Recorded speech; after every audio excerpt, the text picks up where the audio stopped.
My name is Zaid Sheikh, and I'm going to present to you a game that I made during fall 2015 for my Game Design 1 class. The game is called Counter Terrorist Win with counter in the brackets. The number of players are 3, and the 3 players are split into 2 teams, 1 terrorist and 2 counter terrorists.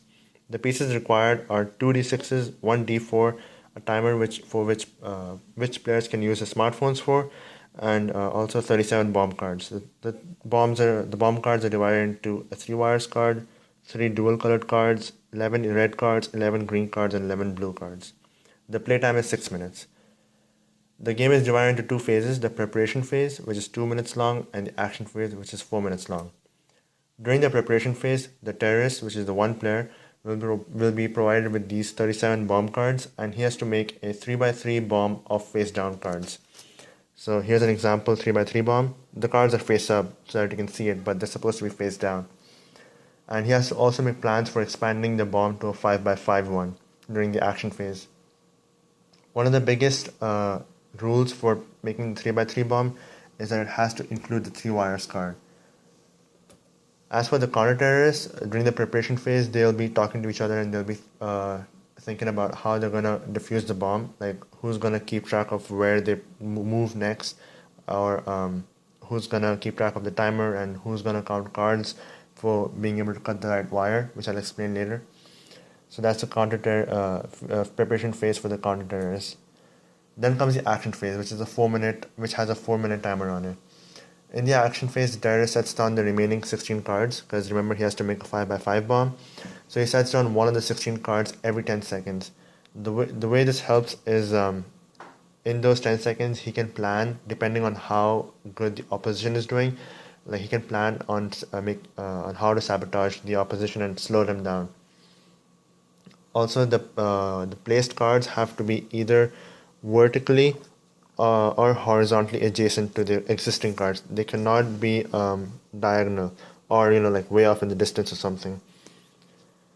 As for the counter terrorists, they will use a d4 to represent their player, and once they start, they can start at any of the 4 corners of the 3x3 bomb. So say they start over here, right? The number over here, which is facing them, is 5. So each of them gets 2d6s. Each of them gets 1d6, and they keep both of them rolled together. So over here, I got a 3 and a 3. That's a 6, and that fulfills the requirement because it has to be a 5 or a higher. Now they can move on to the next card. So they can either go vertical or they can go horizontal. If they go horizontal, and remember this card has to be face down, so if the card text reads, "Upon reveal, go back a card."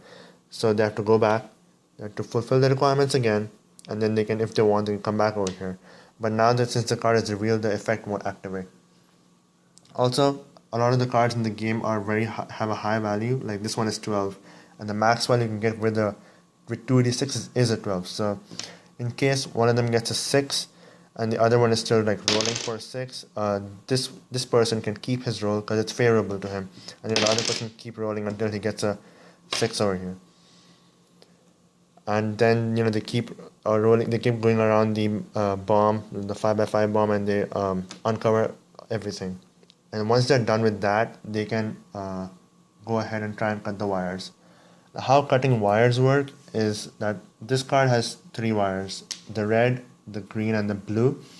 And the map again also has red, green, and blue. So if the red wire is dominant, like it is in this setup, that is the right wire. But say I swap out this red card for a red and green card. In this setup, there are 4 reds and there are also 4 greens and 2 blues. So in this setup, the reds and greens have the same amount of colors, the same number of cards. So both of them are dominant. And in this case, the non-dominant one, which is blue because it just has 2 of them, will be the right one.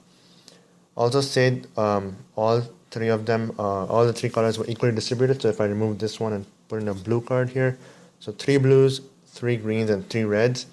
If all of them were equally distributed, the card where we began, so say we began over here, which is blue, that color is the right wire. But say the counter terrorists began on the 3 wires card. This one has no color.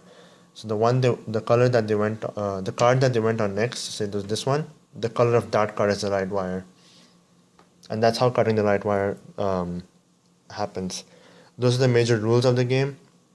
Some of the concerns that I had was for this game was the constant dice rolls are very boring, and that's why when this game, when it was a 1v1, I quickly changed that because it was very boring. And as a 1v2, this game works much better because if the counter terrorists are having a bad time, the terrorists will be like taunting them, and if the counter terrorists are having a much better luck, they can taunt the terrorists back, they can high five each other, and it's just a lot more interaction between the players, and that was definitely a positive influence on the game.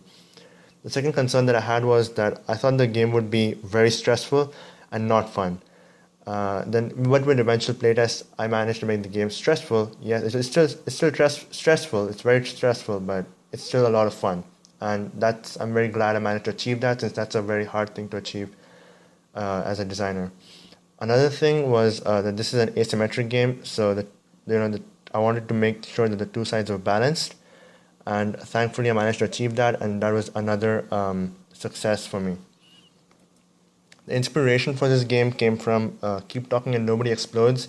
That was such a fun game that I really wanted to have a board game that was themed around bomb defusal.